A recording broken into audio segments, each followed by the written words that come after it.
Hello, everyone. This is Nick Rychek. In this presentation, I'll be walking through how we can use the Lennard-Jones interatomic potential to model the behavior of aluminum and iron at the atomic scale. The Lennard-Jones potential is one of the simplest ways to describe how atoms interact. It basically balances attractive and repulsive forces as the atoms move closer or farther apart. As you can see, the formula looks like this. For this project, the constants A and B are given for both aluminum and iron. These parameters control the shape of the energy curve. The idea is that by studying the curve, we can estimate things like the equilibrium spacing between atoms, the stiffness of the atomic bonds, and how easily defects like vacancies form. Then we'll connect those atomic level observations to bulk properties, like elastic modulus, bulk modulus, and yield strength. So we can see how atomic scale behavior influences real-world mechanical properties. This is the kind of model you'd start with in material science before moving on to more advanced many-body potentials like the embedded atom model that are used in modern simulations. Hi, my name is Ozan, and I'm going to be presenting slide 2, equilibrium interatomic distance. Now, let's start by finding the equilibrium interatomic distance, basically the point where two atoms are most stable relative to each other. We get that by taking the derivative of the energy equation and setting it to 0. That gives the formula R initial equals 2A divided by B raised to the 1/6 power. When we plug in the numbers, we get R initial equals to 0.2806 nanometers for aluminum and 0.2825 nanometers for iron. So both are very close, around 0.28 nanometers apart, meaning their atomic spacing is nearly identical. The potential well depth, or minimum energy, is only about negative 2.5 times 10 to the negative 3 eV for both. That's extremely shallow. In reality, metallic bonds are much stronger than what this pair potential predicts.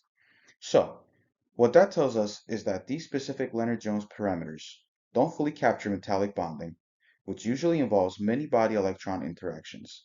Still, this gives us a good baseline view of how atoms reach an equilibrium distance where attractive and repulsive forces balance out. You can visualize it like two magnets that attract when far apart but repel if you push them too close. The sweet spot between those forces is R initial. Hello, I'm Tristan Allen, and today I'm going to be talking about elastic stiffness and moduli. At an atomic scale, we can estimate that from the curvature of the potential energy at curve R0, the second derivative gives us a spring constant K equals 156A divided by R0 to the 14th power minus 42B divided by R0 to the 8th power. Plugging in the numbers gives us K is approximately 2.24 and which converts to about 0.36 Newton over meters for both aluminum and iron. So according to this simple model, the atomic bonds appear equally stiff. But if we compare this to the real-world data, aluminum's Young's modulus is about 70 gigapascals, while iron's is about 210 gigapascals, roughly 3 times higher. That difference comes from metallic bonding being directional and involving shared electron clouds along multiple atoms, not just pairwise interactions. So the Lennard-Jones potential is great for understanding qualitative behavior, but it doesn't give accurate quantitative stiffness values for metals. If we had used a many-body model like EAM, we'd get much closer to experimental values because it includes electron density effects. Now let's look at vacancies, empty atomic sites inside the crystal. At thermal equilibrium, the fraction of vacancies, or vacancy concentration, follows this exponential relationship. CV is equal to exponential times negative QV over KBT, where QV is the vacancy formation energy, KB is Boltzmann's constant, and T is the absolute temperature. Using QV is equal to 0.67 EV for aluminum and 1.6 EV for iron, we can calculate the fraction of vacant sites and the number of vacancies per cubic meter. At room temperature, aluminum, CV, is about 5.6 times 10 to the negative 12. So about 3.3 times 10 to the 17 vacancies per meters cubed. Iron, with a CV of 1.3 times 10 to the negative 27, which is practically zero, is around 100 vacancies per meters cubed. At 600 Kelvin, aluminum's vacancy fraction jumps to 2.4 times 10 to the negative 6. Iron's is still much smaller at 3.6 times 10 to the negative 14.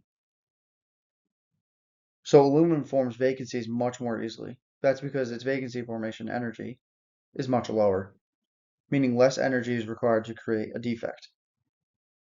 The exponential relationship is why even a small change in QV or temperature can lead to an enormous difference in vacancy population.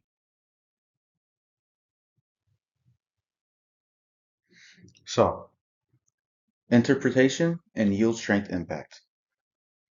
Now let's connect everything to mechanical behavior and broaden the picture a bit. Vacancies might sound like small defects, but they play a huge role in how metals deform. They let atoms move through the lattice more easily, kind of like empty parking spots that allow traffic to flow. When dislocations interact with these vacancies, they can climb and bypass obstacles that would otherwise block motion. For aluminum, since vacancies form easily, this climb process starts at lower temperatures. That's why aluminum tends to soften more quickly as you heat it up. The material becomes diffusion controlled. Iron, on the other hand, requires much more energy to form vacancies, so its diffusion remains slow until much higher temperatures. That's one reason steels and pure iron maintain their strength at elevated temperatures. Their dislocations are still pinned by atomic bonding rather than diffusion. Another thing worth noting is how this ties into creep, the slow, time-dependent deformation under constant stress. Aluminum experiences creep even at moderate temperatures because vacancy migration is significant. Iron resists creep longer because of its higher vacancy formation energy.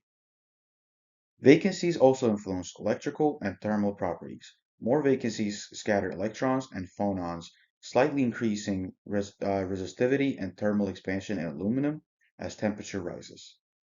And finally, let's connect bonding and crystal structure. Aluminum is face-centered cubic or FCC, meaning it has many slip systems, so it's very ductile. Iron, in its room temperature BCC form, has fewer active slip systems and stronger directional bonding, so stiffer and harder. So, combining everything we learned, the equilibrium spacing and bond stiffness are similar when we look at the simple Lennard-Jones potential. But because of differences in vacancy energy and crystal structure, aluminum ends up softer and more ductile, while iron is stronger and maintains yield strength at higher temperatures. In short, atomic level energetics, the shape of the potential curve, defect formation energies, and lattice geometry all come together to explain why these two metals behave so differently in engineering applications.